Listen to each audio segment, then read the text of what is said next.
Salvete. So we're picking up in section 2 of chapter 10 at line 69. In the margin we see ramus, branch, nidus, a nest, and in the nest, in nido, ovum is egg, and on the branch we see folium, which is a leaf. We get ovary and ovulate from ovum. We get foliage from folium. All right, so line 69. Aves nidos faciunt in arboribus. Birds make nests in trees. Nidi earum inter ramos et folia arborum sunt. Their nests, notice earum is feminine because birds are feminine in Latin. Their nests are between the branches, inter ramos, and the leaves, et folia, of the trees, arborum. Aquilae in montibus nidos faciunt. Eagles make their nests in the mountains. Often they make them on cliffs. They might also make them in just really tall trees by water. In nidis sunt ova. In the nests there are eggs. Aves ova pariunt. Birds lay eggs. Now, pariunt, this verb means to produce or give birth to. Now, of course, birds produce eggs, whereas human beings give birth to a baby.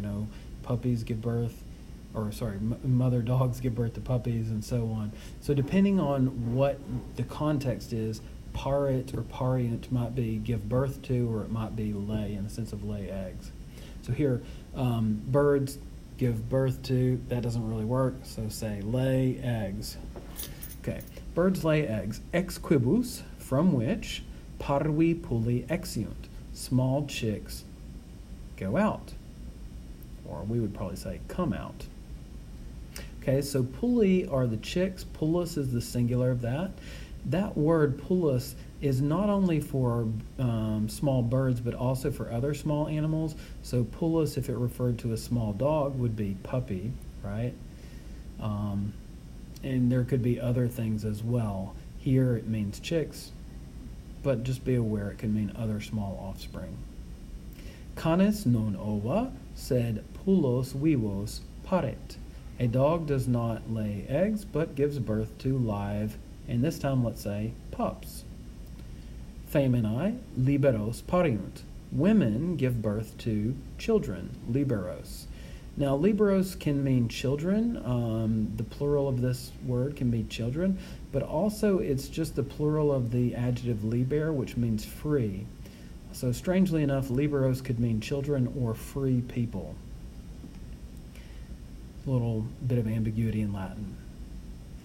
Marcus et Quintus et Julia in horto sunt. Marcus and Quintus and Julia are in the garden. Julia pilam tenet. Julia holds a pila, which is a ball, as you can see in the margin. Et cum purris pila ludre vult. And she wants, vult, to play with the ball with the boys. Or we might just say to play ball with the boys. So if you play a thing in Latin, the thing that you play goes into the ablative case. That's why pila looks, it has a long A at the end, showing its ablative case. So it's like play with the ball, play on the ball, something like that. Doesn't sound right in English. We just say play ball. And then cum puris, with the boys. Neque ii, nor do they, cum puella ludere volunt, want to play with the girl. Okay? So they're being kind of persnickety. They don't want to play with a little girl, right? So, she's playing with the ball. That's silly. We've got something else to do. Puri enim, for the boys, nidos quaerunt in arboribus, are searching for nests in the trees. Itaque puella ludit, and so the girl plays, cum cane sua Margarita, with her dog Margarita. Now, Margarita in Latin means pearl, so her dog's name means pearl. Julia says, Cape pilam, Margarita, catch the ball, Margarita. Canis pilam capit et caudam movet. The dog catches the ball and moves its tail. Or we might say here, wags its tail. Puella laita ridet, the happy girl smiles. Et canet, and she sings. Puri puellam canere audiunt, the boys hear the girl sing. Now, canere literally means to sing normally. It's the infinitive. But in English and in Latin, we do this in different ways. We would say the boys hear the girl singing, or we would say the boys hear that the girl is singing. But in Latin, you say that with the infinitive. So literally this says the boys hear the girl to sing. That's a literal translation. You don't want to translate it literally, though. This is one of those times when, if you're translating it, you should change it a bit to make it make sense in English. Quintus says, Audi, listen, Julia vocem pulchram habet. Julia has a beautiful voice. So Quintus tends to be kind of a kind guy. He tends to usually do friendly things. And then Marcus says, Vox eius non pulchra est. Her voice is not beautiful. Canis avem supra se volare videt. The dog sees a bird, avem, fly above itself, meaning above the dog. And again here, literally it says sees the bird to fly, volare, above itself. But we just want to say sees the bird fly above itself. Eamque capere vult, and wants to catch it, meaning to catch the bird. Neque potes, nor is it able to. So the dog can't catch the bird. Maybe it's too fast or too high. Canis irata latrat. The angry dog barks. Bow, bow. Okay, so also let me point out here, irata has a feminine ending. So we can tell that the dog here is feminine. You might have guessed that it was a female dog because of the name Margarita. That's where we get Margaret from, and that also is a feminine word, right? Eius vox pulchra non est. Its voice is not beautiful. Canis canere non potest. Now, here is a Latin joke. It's not a wonderful joke, but it's a little bit of a pun, and I like it. Basically, this is like, so canis means dog, canere means to sing, but notice that canis and canere look like they're from the same root. So it's kind of like if we were to say the dog is not able to dog, but to dog meant to sing. See, so we can't get it exactly. But there's a play on words here, a pun on the fact that the dog is not able to do what it seems it ought to based on the spelling of the dog's name in Latin, right? All right, so the dog's not able to dog, meaning it's not able to sing, because that's what canere means. Aves canere possunt, birds are able to sing. Pisces non possunt, fish are not able. Pisces voces non habent, fish do not have voices. Cum aquila supra hortum volat et cibum quaerit, when an eagle flies over the garden and searches for food. Parvae aves canere non audent, the small birds do not dare to sing.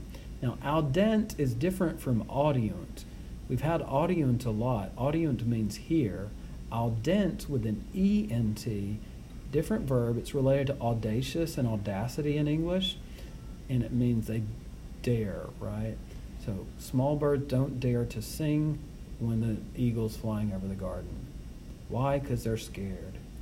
Et inter folia arborum se occultant, and they hide themselves, se occultant, in between the leaves of the trees.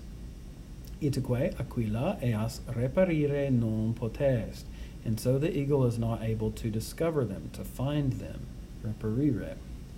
Neque aves neque nidi avium, ab aquila reperire possunt. Neither the birds nor the nests of the birds are able to be found. There's another passive infinitive, reperire, so with the R and the long I at the end. Nor are they able to be found ab aquila, by the eagle. Quod ramis et foliis occultantur, because they are hidden, occultantur, passive verb, by branches and leaves.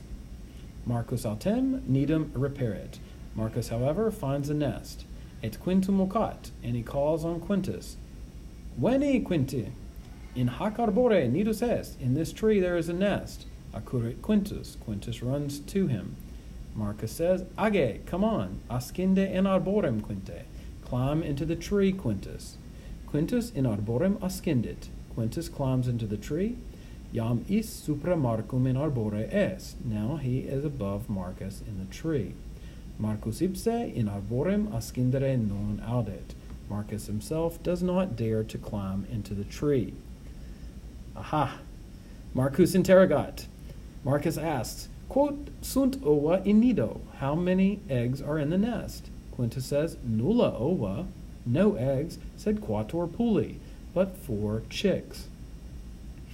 Okay, so let's stop there at line 99, and we'll try to finish up the story in our next audio video lesson.